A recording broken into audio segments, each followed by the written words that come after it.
ಇವತ್ತಿನ ಈ ಒಂದು ವಿಡಿಯೋ ಮಾಡೋದಕ್ಕೆ ಬಹಳ ಖುಷಿ ಆಗ್ತಾ ಇದೆ. ಪೋಷಕರೆಲ್ಲರಿಗೂ ನಾನು ಈ ಒಂದು ಸಂತೋಷನ ಹೇಳ್ಕೊಳ್ಳೇಬೇಕು. ಅತ್ಯಂತ ಸಂತೋಷವಾಗಿ ಈ ಒಂದು ವಿಡಿಯೋನ ನಾನು ಮಾಡ್ತಾ ಇದ್ದೀನಿ. ಕಾರಣ ಏನಪ್ಪ ಅಂತಂದರೆ ಇದರ ವಿಷಯ ಅಷ್ಟು ಆಳವಾಗಿದೆ. ಮಾತೃತ್ವದ ಸೊಬಗನ್ನು ಹೊತ್ತುಕೊಂಡು ಬಂದಿರೋಂಥ ಒಂದು ಟಾಪಿಕ್ಕು ಜೋಗುಳದ ಪದಗಳು ಅಂತ. ಏನಪ್ಪ ಇದು ಜೋಗುಳದ ಪದಗಳು ಏನಿದು ಅಂತ ಯೋಚಿಸ್ತಾ ಇರ್ಬೋದು. ನಾವು ಮಕ್ಕಳಿಗೆ ಎಷ್ಟೋ ತ್ಯಾಗವನ್ನು ಮಾಡ್ತೀವಿ, ಪ್ರೀತಿಯನ್ನು ಕೊಡ್ತೀವಿ, ವಾತ್ಸಲ್ಯವನ್ನು ಕೊಡ್ತೀವಿ, ಅವರಿಗೆ ಆರೈಕೆಯನ್ನು ಮಾಡ್ತೀವಿ, ಒಳ್ಳೆ ನ್ಯೂಟ್ರಿಷಸ್ ಫುಡ್ ಇರ್ಬೋದು, ಒಳ್ಳೆ ಸ್ಕೂಲ್ ಇರ್ಬೋದು, ಇದೆಲ್ಲವನ್ನು ನಾವು ಕಲಿಸ್ತೀವಿ. ಆದರೆ ಒಂದು ಮಾತೆ ಆದವಳು ಮಾತೃತ್ವವನ್ನು ಅನುಭವಿಸೋದ್ರ ಆ ಮಮತೆ ಇದೆಯಲ್ಲ, ಅದು ಅತ್ಯದ್ಭುತವಾದ ಒಂದು ಸನ್ನಿವೇಶ. ತಾಯಿ ತನ್ನ ಮಕ್ಕಳಿಗೆ ಈ ಒಂದು 0 to 6 months ಅಂತ ನಾವೇನು ಹೇಳ್ತೀವಿ, ಶಿಶು ಅಂತ ಏನು ಹೇಳ್ತೀವಿ, ಆ ಶಿಶುವಿಗೆ ಧ್ವನಿಗ್ರಹಣ ಶಕ್ತಿ ಬಹಳ ಚೆನ್ನಾಗಿರುತ್ತೆ. ಆಗ ಅವರು ಈ ತಾಯಿಯ ಒಂದು ಧ್ವನಿಯನ್ನು ಮಕ್ಕಳು ಗ್ರಹಿಸಿ, ಈಗ ನಾವೇನಂತೀವಿ ಮಕ್ಕಳು ನಮ್ಮ ಮಾತು ಕೇಳಲ್ಲ ಅನ್ನೋ ಒಂದು ಕಂಪ್ಲೇಂಟ್ ತರ್ತಾರೆ ಎಷ್ಟೋ ಜನ ಪೇರೆಂಟ್ಸು. ಮಕ್ಕಳು ನಮ್ಮ ಮಾತು ಕೇಳ್ತಿಲ್ಲ ಅನ್ನೋ ಕಂಪ್ಲೇಂಟ್ ತರ್ತಾರೆ. ಆ ಕಮ್ಯಾಂಡ್, ಆ ಒಂದು ಧ್ವನಿಯನ್ನು ನಾವು ಶಿಶುವಾಗಿದ್ದಾಗಲೇ ಆ ಮಗುವಿನ ಕಿವಿಗಳಿಗೆ ತುಂಬಿಸ್ತಾ ಇರ್ತಾರೆ. ತಾಯಿ ಆದವಳು ಆ ಮಾತೃತ್ವದಲ್ಲಿ ಅದನ್ನು ತುಂಬಿಸ್ತಾ ಇರ್ತಾಳೆ. ಯಾವುದ್ರ ಮೂಲಕ? ಈ ಲಾಲಿ ಹಾಡುಗಳ ಮೂಲಕ. ಮಕ್ಕಳಿಗೆ ನಿದ್ರೆ ಎಷ್ಟು ಅಗತ್ಯ ಅಲ್ವಾ? ನಾವು ನಿದ್ರೆನ ತುಂಬ ಕ್ಷೀಣವಾಗಿ ನೋಡ್ತಾ ಇದ್ದೀವಿ ಅಂತ ನಿಮಗೆಲ್ಲರಿಗೂ ಅನ್ನಿಸ್ತಾ ಇಲ್ವಾ? ಒಳ್ಳೆ ನಿದ್ದೆ ಮಾಡೋರು ತುಂಬ ಒಳ್ಳೆ ಬಿಸ್ನೆಸ್ಮೆನ್ ಆಗಿದ್ದಾರೆ. ಎಷ್ಟೋ ಒಂದು ಉದಾಹರಣೆಗಳಿದೆ. ಚೆನ್ನಾಗಿ ನಿದ್ರೆ ಮಾಡೋವಂಥವರಿಗೆ IQ ಲೆವೆಲ್ ಬಹಳ ಚೆನ್ನಾಗಿರುತ್ತೆ. ಚೆನ್ನಾಗಿ ನಿದ್ದೆ ಅಂದರೆ ಹೆಚ್ಚು ಗಂಟೆಗಳಲ್ಲ, ಕ್ವಾಲಿಟಿ ಸ್ಲೀಪ್ ಅಂತ ನಾವೇನು ಹೇಳ್ತೀವಿ. ಕನಸುಗಳಿಲ್ಲದೆ ಒಂದು ಒಳ್ಳೆ ನಿದ್ರೆ ಮಾಡೋದು ಬಹಳ ಮುಖ್ಯ. ನಮ್ಮ ಗುರುಗಳದನ್ನು ಯೋಗ ನಿದ್ರೆಯಲ್ಲೂ ಕೂಡ ಕಲಿಸ್ಕೊಡ್ತಾ ಇದ್ದಾರೆ. ಅದನ್ನು ಶಿಶುವಾಗಿದ್ದಾಗ ಹೇಗೆ ಒಳ್ಳೆ ನಿದ್ದೆ ಮಾಡೋದು? ಮಗು ನಿದ್ದೆ ಚೆನ್ನಾಗಿ ಮಾಡ್ತಾ ಇದೆ ಅಂದರೆ ನಮ್ಗೆ ಹೇಗೆ ಗೊತ್ತಾಗತ್ತೆ? ಅದೊಂದು ಒಳ್ಳೆ ಸ್ಮೈಲ್ ಕೊಟ್ಟರೆ ಗೊತ್ತಾಗತ್ತೆ. ಅದು ಬಿಟ್ಟು ನಿದ್ದೆಯಲ್ಲಿ ಬೆಚ್ಚಿ ಬೀಳೋದು, ಅಳೋದು, ಇವೆಲ್ಲ ಮಾಡ್ತೇವೆ. ಇದೆಲ್ಲದಕ್ಕೂ ಏನು ಕಾರಣ? ಬೆಳೆದು ದೊಡ್ಡವರಾದಮೇಲೆ ನಾವು ಮಕ್ಕಳಿಂದ ಎಷ್ಟು ಎಕ್ಸ್ಪೆಕ್ಟೇಷನ್ ಇಟ್ಕೊಂಡಿರ್ತೀವಲ್ವ, ಎಷ್ಟೆಷ್ಟೊಂದು ಎಕ್ಸ್ಪೆಕ್ಟೇಷನ್ ಇಟ್ಕೊಂಡಿರ್ತೀವಿ. ಮಗು ಹಂಗಾಗಬೇಕು, ಹಿಂಗಾಗಬೇಕು, ಅಷ್ಟು ಸಾಧನೆ ಮಾಡಬೇಕು, ಇಷ್ಟು ಸಾಧನೆ ಮಾಡಬೇಕು. ಅದೆಲ್ಲ ಸಾಧನೆ ಮಾಡೋದಕ್ಕೆ ನಾವು ಏನೇನೇನೇ ಆ ಮಗುಗೆ ನಾವು ಏನು ಕೊಡ್ತಾ ಇದ್ದೀವಿ, ಯಾವ ರೀತಿಯಾದ ಮೊಳಕೆಯನ್ನು ನಾವು ತಂದಿದ್ದೀವಿ, ಅದೇ ರೀತಿಯಾದ ಮರ ಬೆಳೆಯುತ್ತೆ ಅಲ್ವಾ? ಪೋಷಕರೆಲ್ಲರಿಗೂ ನಾನು ಕೇಳುವಂಥ ಪ್ರಶ್ನೆ. ಮೊಳಕೆಯಲ್ಲಿ ನಾವೇನು ಆರೈಕೆ ಕೊಡ್ತಾ ಇದ್ದೀವಿ, ಗಿಡ ಆಗಿ ಹೆಮ್ಮರವಾಗಿ ಅದೇ ನಮಗೆ ಅದೇ ರೀತಿಯ ಫಲವನ್ನು ಕೂಡ ಕೊಡುತ್ತೆ. ಈ ಒಂದು ದೃಷ್ಟಿಯಲ್ಲಿ ನಾವು ಏನು ತಪ್ಪು ಮಾಡ್ತಾ ಇದ್ದೀವಿ? ಜೋಗುಳದ ಪದ, ಈಗ ಎಷ್ಟು ಜನ ಮಾತೆಯರಿಗೆ ಅಷ್ಟು ಸಮಯ ಸಿಗ್ತಾ ಇದೆ ಆ ಜೋಗುಳದ ಪದದಲ್ಲಿ ಎಂಥ ಒಂದು ಮಧುರವಾಗಿ ಸಂಗೀತ ಹೇಳಿ ಮಲಗಿಸುವಾಗ ಆ ನಾದಾನುಸಂಧಾನ ಅಂತ ಹೇಳ್ಕೊಡ್ತಾರೆ. ನಮಗೆ ನಾದ ಅನುಸಂಧಾನ ಆಗುತ್ತೆ. ಈ ತಾಯಂದಿರ ನಾದಾನುಸಂಧಾನ ಮಾಡಿ ಆ ಮಗು ಕೂಡ ಅದನ್ನು ಸ್ಪಂದಿಸುತ್ತೆ. ಆ ಜೋಗಳದ ಹಾಡನ್ನು ಮಗು ಸ್ಪಂದಿಸುತ್ತೆ. ಆ ಹಾಡನ್ನು ಕೇಳಿ ಥಾಟ್ಲೆಸ್ ಆಗುತ್ತೆ. ಥಾಟ್ಲೆಸ್ ಯಾಕಾಗುತ್ತೆ? ಹೇಗಾಗುತ್ತೆ? ನಾವೆಲ್ಲ ಮೆಡಿಟೇಷನ್, ಡೀಪ್ ಮೆಡಿಟೇಷನ್ ಎಲ್ಲ ಕಲಿತೀವಿ ಈಗ.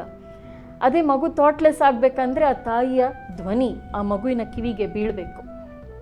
ಆಗ ಚೆನ್ನಾಗಿ ನಿದ್ರೆ ಮಾಡುತ್ತೆ ಮಗು. ಆ ಮಗುವಿನ ಥಾಟ್ ಪೂರ್ತಿ ಆ ತಾಯಿಯ ಹಾಡು ಮಧುರವಾದ ಹಾಡಿರುತ್ತೆ. ಆ ವಾತ್ಸಲ್ಯದ ಈ ಬೇರುಗಳೇನಿದೆ, ಈ ಬೇರುಗಳನ್ನೆಲ್ಲ ಬಿಟ್ಟು ನಾವು ಮಾಡ್ರನಿಟ್ಟಿಗೆ ಹೋಗಿದ್ದೀವಿ. ಮಕ್ಕಳನ್ನ ಡೇ ಕೇರಲ್ಲಿ ಬಿಡ್ತೀವಿ, ಎಲ್ಲ ಸರಿ. ಇವಾಗಿನ ಅಗತ್ಯಕ್ಕೆ ತಕ್ಕ ಹಾಗೆ ಏನು ಬೇಕೋ ಅದೆಲ್ಲ ಮಾಡೋಣ. ಆದರೆ ಒಂದು ಕ್ವಾಲಿಟಿ ಟೈಮ್ ಮಲಗಿಸುವಾಗ, ಚಿಕ್ಕೋರು ಅಂತ ಅಂದ್ಕೊಂಬೇಡಿ, ದೊಡ್ಡ ಮಕ್ಕಳು ಕೂಡ ಆಸೆ ಪಡ್ತಾರೆ.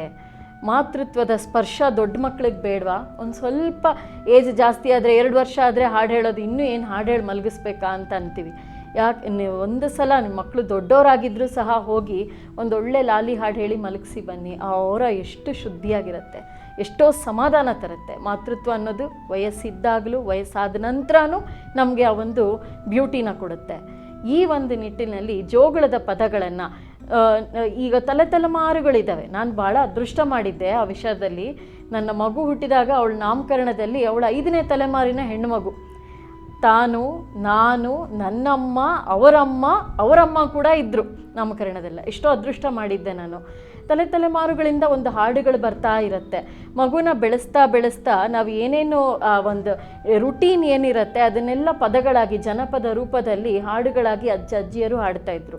ತದನಂತರ ಅಜ್ಜಿಯರಿಗೆ, ಅವರ ಮಕ್ಕಳಿಗೆ, ಮೊಮ್ಮಕ್ಕಳಿಗೆ ಅವರ ಆಶೀರ್ವಾದ ಕೂಡ ಇರುತ್ತೆ ಅಲ್ವಾ ಪೋಷಕರೇ ಆ ಹಾಡಿನಲ್ಲಿ, ಆ ಒಂದು ಜನಪದ ಗೀತೆಗಳಲ್ಲಿ. ಎಷ್ಟೋ ಶೈಲಿಗಳ ಹಾಡುಗಳಿದೆ. ಅದನ್ನೆಲ್ಲ ಕಲಿಯೋಂಥ ಸೌಭಾಗ್ಯ ಸಿಕ್ಕಿದೆ ನಮಗೆ. ಈಗ ನಾವು ಒಂದು ಸುಮಾರು ಲಾಲಿ ಹಾಡುಗಳು, ಜೋಗುಳದ ಹಾಡುಗಳು ಸಾಕಷ್ಟು ಶೈಲಿಯಲ್ಲಿ, ಉತ್ತರ ಕರ್ನಾಟಕದ ಒಂದು ಶೈಲಿ ಇದೆ, ದಕ್ಷಿಣ ಕರ್ನಾಟಕದಲ್ಲಿ ಒಂದು ಶೈಲಿ ಇದೆ, ಮೈಸೂರಿನ ಶೈಲಿನ ಹಾಡುಗಳಿದೆ. ಎಷ್ಟೋ ಶೈಲಿಯ ಹಾಡುಗಳನ್ನು ಇಲ್ಲಿ ನಾವು ಹೇಳ್ಕೊಡೋದಕ್ಕೆ ಪ್ರಯತ್ನ ಪಡ್ತಾ ಇದ್ದೀವಿ. ಪೋಷಕರು ಹೆಚ್ಚಿನ ಸಂಖ್ಯೆಯಲ್ಲಿ, ಹೆಚ್ಚಾಗಿ ಮಾತೆಯರು ಕಲೀಲಿಕ್ಕೆ ಬರಬೇಕು ಅಂತ ಹೇಳ್ತಾ ಇದ್ದೀನಿ. ಆ ಜೋ ಜೋ ಅನ್ನೋ ಒಂದು ಮಧುರವಾದ ಗೀತೆಯಲ್ಲಿ ಆ ಮಮತೆಯನ್ನು ತುಂಬಿ ಮಕ್ಕಳಿಗೆ ಧಾರೆ ಎರೆಯೋದಕ್ಕೋಸ್ಕರ ಈ ಒಂದು ಒಳ್ಳೆ ಸನ್ನಿವೇಶನ ಸದುಪಯೋಗ ಪಡಿಸ್ಕೊಳ್ಳಿ ಅಂತ ನಿಮ್ಮೆಲ್ಲರಲ್ಲೂ ಕೋರ್ತಾ ಇದ್ದೀನಿ. ಒಂದು ಚಿಕ್ಕದಾಗಿ ಒಂದು ಹಾಡು ನಿಮ್ಮೆಲ್ಲರಿಗಾಗಿ. ಜೋ ಜೋ ಜೋ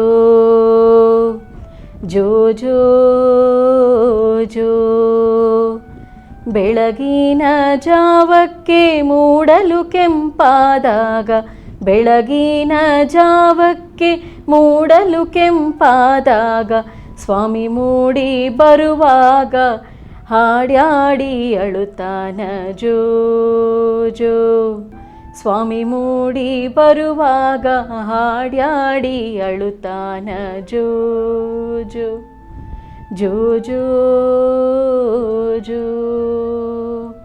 ನೋಡಿ, ಇದು ಮಗು ಎದ್ದಾಗ ಈ ರೀತಿ ಒಂದು ಪದ ಕಟ್ಟಿ ಹಾಡ್ತಾ ಇದ್ರು. ಆ ಒಂದು ಎದ್ದಿದ ತಕ್ಷಣ ಮಗು ಅಳುತ್ತೆ. ತಾಯಿ ಹೋದಾಗ ಈ ಹಾಡು ನೆನಪಿಸ್ಕೊಂಡಾಗ ಎಷ್ಟು ಶಾಂತತೆ ಸಿಗುತ್ತೆ ಅವಳ ಮನಸ್ಸಿಗೆ. ಇಂಥ ಒಂದು ಮುದ್ದಾದ ಹಾಡುಗಳಿದೆ. ಎಬ್ಸಿದಾದ್ಮೇಲೆ ಏನು ಮಾಡ್ತೀವಿ ನಾವು? ಅವರಿಗೆ ಮೈಗೆಲ್ಲ ಎಣ್ಣೆ ಸವರ್ತೀವಿ. ಆ ಎಣ್ಣೆ ಸವರುವಾಗ ಆ ಒಂದು ಈ ಹಾಡು ಮತ್ತೆ ನೆನಪಿಗೆ ಬರುತ್ತೆ. ಕಂಚಿನ ಬಟ್ಲಾಗೆ ಮಿಂಚೆಣ್ಣೆ ಬಿಟ್ಟುಕೊಂಡು, ಕಂಚಿನ ಬಟ್ಲಾಗೆ ಮಿಂಚೆಣ್ಣೆ ಬಿಟ್ಟುಕೊಂಡು, ತೀಡಿ ತೀಡಿ ಹಚ್ಚುವಾಗ ಬಿಕ್ಕಿ ಬಿಕ್ಕಿ ಅಳುತ್ತಾನ ಜೋ ಜೋ, ತೀಡಿ ತೀಡಿ ಹಚ್ಚುವಾಗ ಬಿಕ್ಕಿ ಬಿಕ್ಕಿ ಅಳುತ್ತಾನ ಜೋ ಜೋ ಜೋ ಜೋ ಜೋ. ಈ ಒಂದು ಶೈಲಿಯ ಹಾಡನ್ನು ನೋಡಿದ್ವಿ, ಯಾವ ರೀತಿ ಇದು ಜನಪದ ಆಯಿತು ಅಂಥೇಳಿ. ಇನ್ನೊಂದು ಶೈಲಿಯ ಹಾಡಿದೆ, ಮೈಸೂರಿನ ಶೈಲಿಯ ಒಂದು ಹಾಡಿದೆ. ಅದರಲ್ಲಿ ತಾಯಿ ಒಂದು ಕೂಗಿ ಮಗುವಿನ ಒಂದು ಫೋಕಸ್ನ ತಗೊಳ್ತಾಳೆ. ಮಗು ಏನೇ ಹೇಳ್ತಾ ಇದ್ರು ತಕ್ಷಣ ಸುಮ್ಮನಾಗ್ಬಿಡುತ್ತೆ. ಆವಮ್ಮಲಾಲಿ ಹವಿಲಾಲಿ, ತಕ್ಷಣ ಮಗು ಅಳೋದನ್ನ ನಿಲ್ಲಿಸಿ ತಾಯಿ ಕಡೆ ನೋಡುತ್ತೆ. ಈ ರೀತಿ ಫೋಕಸ್ ತಗೊಂಡು ಮತ್ತೆ ಮುಂದಿನ ಹಾಡನ್ನು ಹೇಳ್ತಾಳೆ. ಯಾ ಕಳುವೇಲೆ ರಂಗ ಬೇಕಾದ್ದು ನಿಂಗಿದೆ, ನಾ ಕೆಮ್ಮಿ ಕರೆದ ನೊರೆ ಹಾಲು, ನಾ ಕೆಮ್ಮಿ ಕರೆದ ನೊರೆ ಹಾಲು ಸಕ್ಕರೆ, ನೀ ಕೇಳಿದಾಗ ನಾ ಕೊಡುವೆ. ಹೀಗೆ ಆ ದಿನಚರಿಯನ್ನು ಪದಗಳ ಕಟ್ಟಿ ಸುಂದರವಾಗಿ ಹಾಡ್ತಾ ಇದ್ರು. ಆ ಹಾಡುಗಳು ತಲೆಮಾರುಗಳಿಗೂ ಬರ್ತಾ ಇತ್ತು. ಇಂಥ ಒಂದು ಮುದ್ದಾದ ಹಾಡುಗಳನ್ನು ಕಲಿಯೋ ಒಂದು ಅವಕಾಶ ಎಲ್ಲರೂ ಭಾಗವಹಿಸಿ ಅಂತ ಕೇಳ್ತಾ ನನ್ನ ಈ ಚಿಕ್ಕ ವಿಡಿಯೋನ ಮುಗಿಸ್ತಾ ಇದ್ದೀನಿ. ಧನ್ಯವಾದಗಳು. ಶಿವ.